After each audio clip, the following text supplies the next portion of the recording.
It's before I've even showered on Thursday, the 16th of April, of all things, which is why you're not getting my face yet.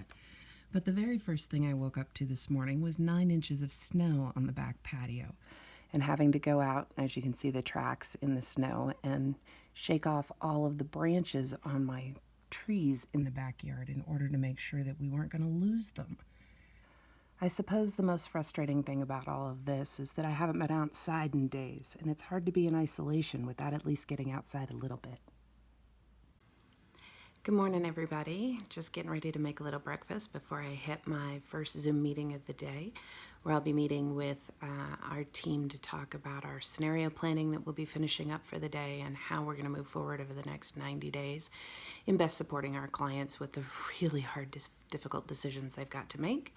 And then I've got a Launch NoCo executive board meeting a little bit later, in which we'll also be discussing how are we going to support the new influx of entrepreneurs who are showing up because they've been laid off and will be starting their own businesses, and what support will they need and how will we be reaching out to them to make sure that they can be successful. If you'll notice back behind me over here, you can kind of see my makeshift battle station at the kitchen table, where I have been doing some work upstairs instead of down in my basement office, which doesn't have nearly as much natural light. So I need a little bit of natural light every day. So I try to make sure I start my days out here doing emails and calls before I dive down into the basement for all of the Zoom meetings that I'll have.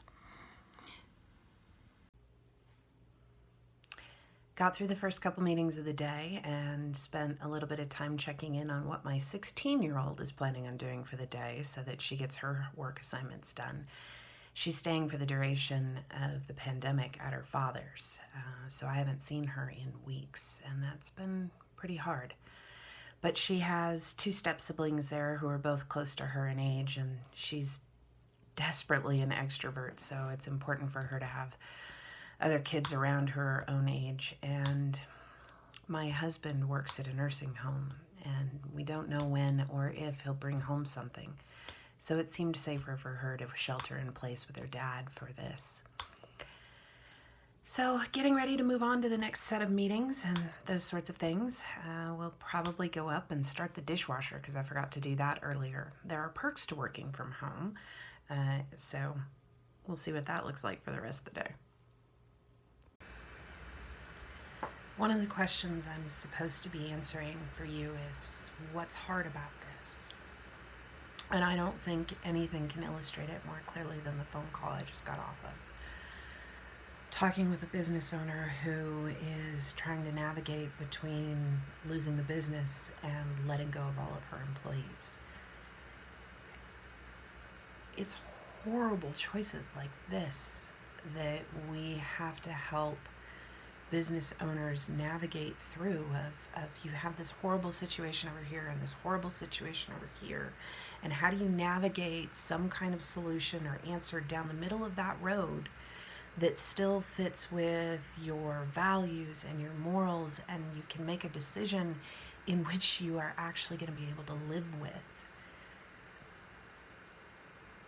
And there's something to be said about trying to help business owners right now navigate through what has to be a balance between calculation and compassion. And we have to be able to do both as we try to save our economy and our businesses, and still understand that we have to do what we can for the best outcomes for our employees. And it's so hard. It is so hard having these conversations with people day in and day out for the last month about these horrible decisions that they have to make and these terrible choices in front of them.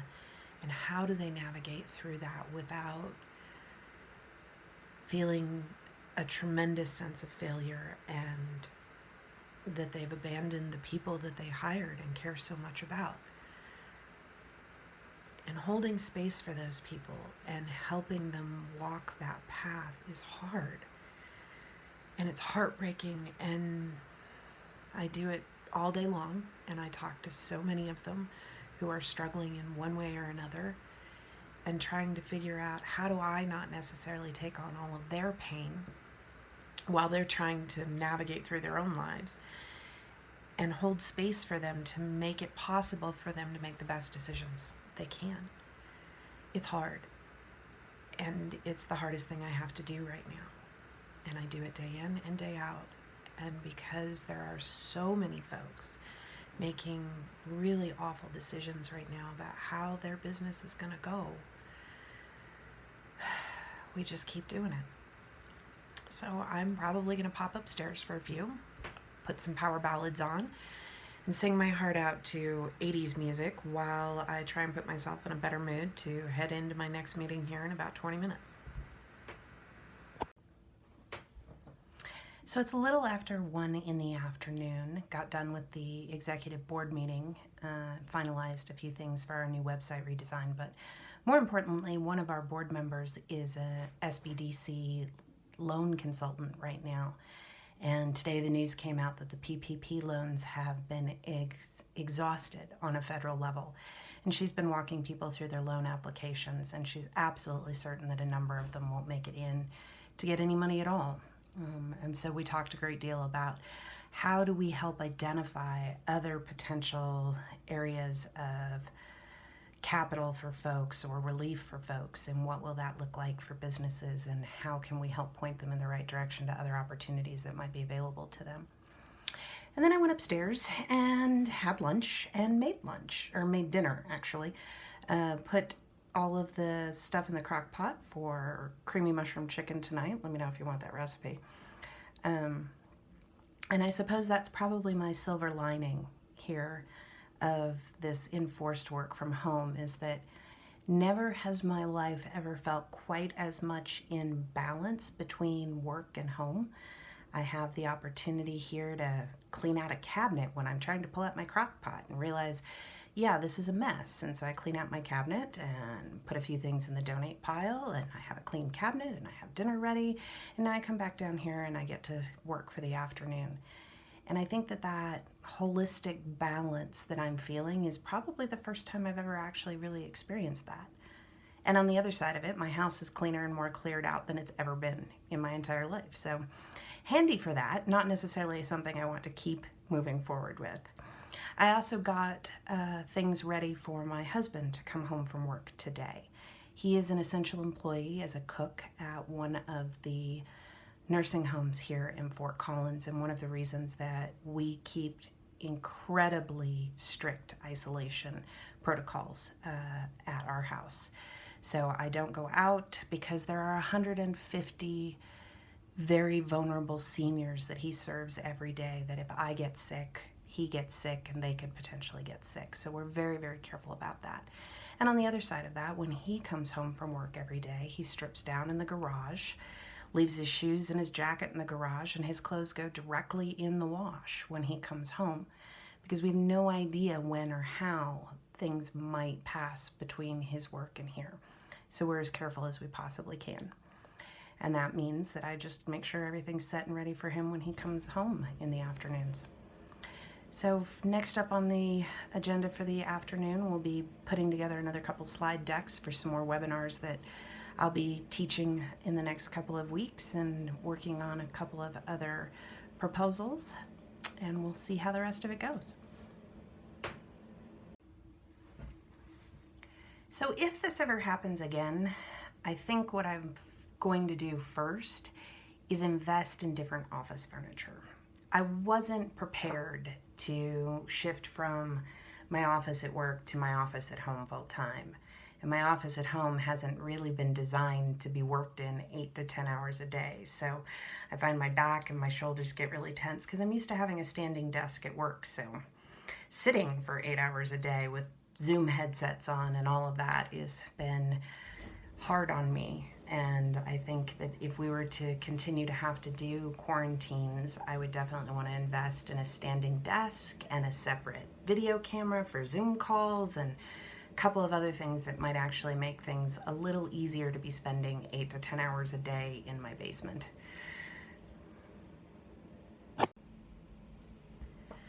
Well, it's about 3 o'clock in the afternoon and I'm tired. Working from home during a quarantine when I'm a extreme high extrovert means that I don't have a lot of energy that's given back to me. My energy comes from people and interacting with people. And while it's great to be able to talk to folks on Zoom meetings and that sort of thing, it's still not quite the same. And I find myself getting tired and unfocused more often than I would if I were out and having meetings with people and conversations all the time. So, gonna take a little bit of a break. Spent the last couple of hours building PowerPoint slides for several webinars that I'm putting on in the next couple of weeks. That is the interesting thing about right now, is almost every business service company out there is creating some kind of content for people to consume while they're at home trying to figure out what to do in this isolation and strange new world that we're living in. And I think if we really are lucky, this may be the largest period of creativity around the world in this century. What are we doing right now? How are we looking at the world differently?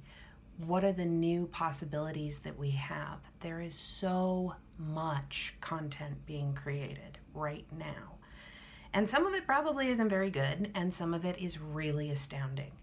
But there's so much of it out there that wading through it is going to take time to do it. But the cream's going to rise to the top, and we're going to see amazing new people out there who are thought leaders and executors and really have some good ideas about how the future of our economy and our society could look. So I'm excited about that part. I'm also fighting a little tiny bit of anger at myself. I think the hardest part about being an extrovert who's stuck inside right now is the fact that I don't feel like I have permission to be depressed or upset or unproductive. I'm in a very privileged place. I still have a job, and I will have a job for the foreseeable future. My husband still has a job and will have a job for the foreseeable future. I'm able to pay my bills, and we are going to be just fine. And there's so many people out there whose that isn't the case for. So many people who are worried about where they're going to be able to buy their groceries and whether or not they're going to be able to keep their businesses, or they've been laid off and they don't know when their next job even potentially could show up.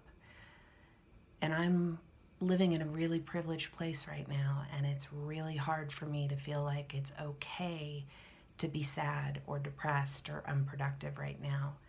I don't face a lot of the same challenges that everybody else out there is facing, and it's making me angry at myself for feeling that way. And that isn't particularly fair to myself, but it is the way that it is, and trying to give myself grace and permission to continue to feel the way that I do, even though my circumstances aren't as dire as a number of people out there, is hard.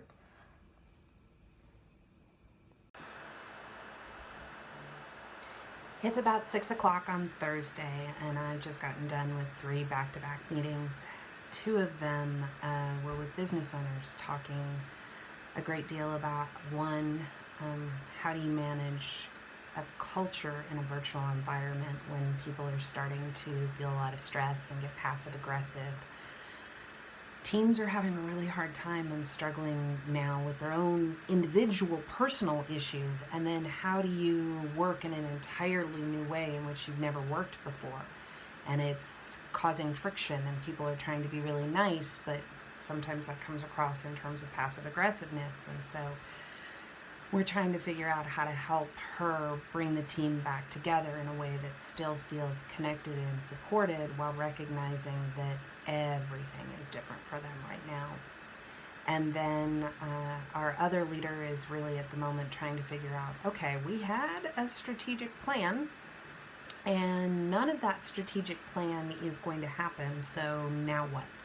we spent all this time putting together a strategic plan, and now we just kind of have to toss it out the window, and we don't even know what conditions are going to be like for the next 4 or 5 months. So how do we create a strategic plan that might be feasible for them? And really the conversation then comes back to this idea of you don't.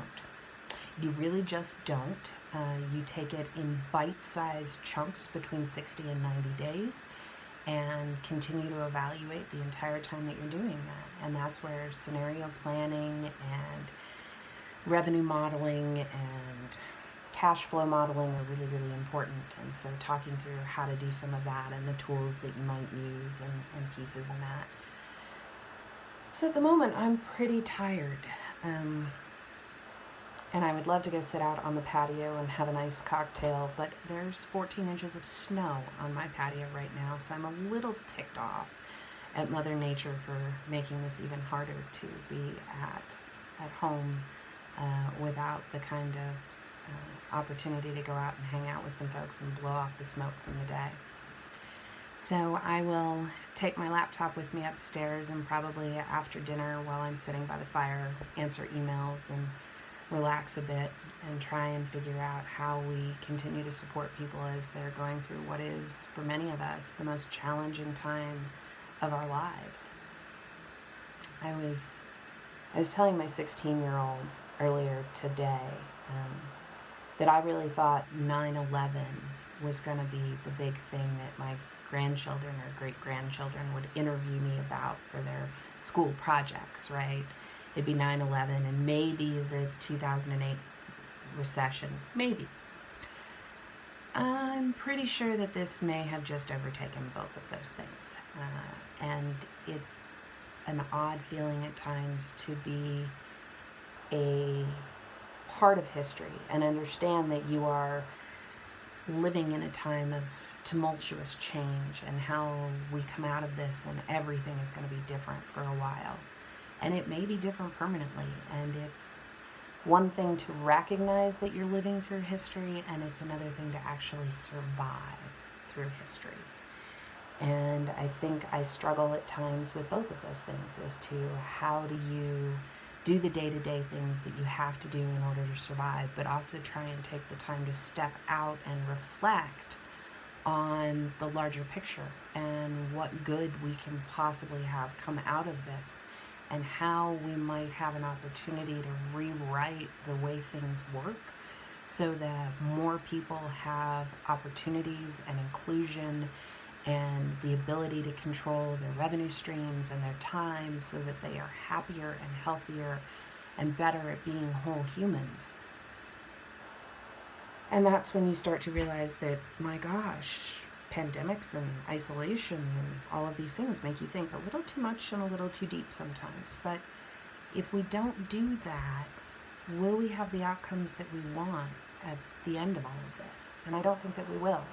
So I hope that people are having an opportunity to truly think through what they want to be different when we're finally all back together again, and what would that actually look like in the long term. And part of the conversations I keep trying to have with business owners is, okay, so in a year from now, what do you need to have learned now out of this whole experience that will help you be better as a business owner, as a leader? What are those potential things? I know that the potential thing I really am looking forward to right now is a cocktail. So I am signing off on Thursday, April 16th. It was a pleasure to spend my day with you guys, and I hope you're all doing well. Take care.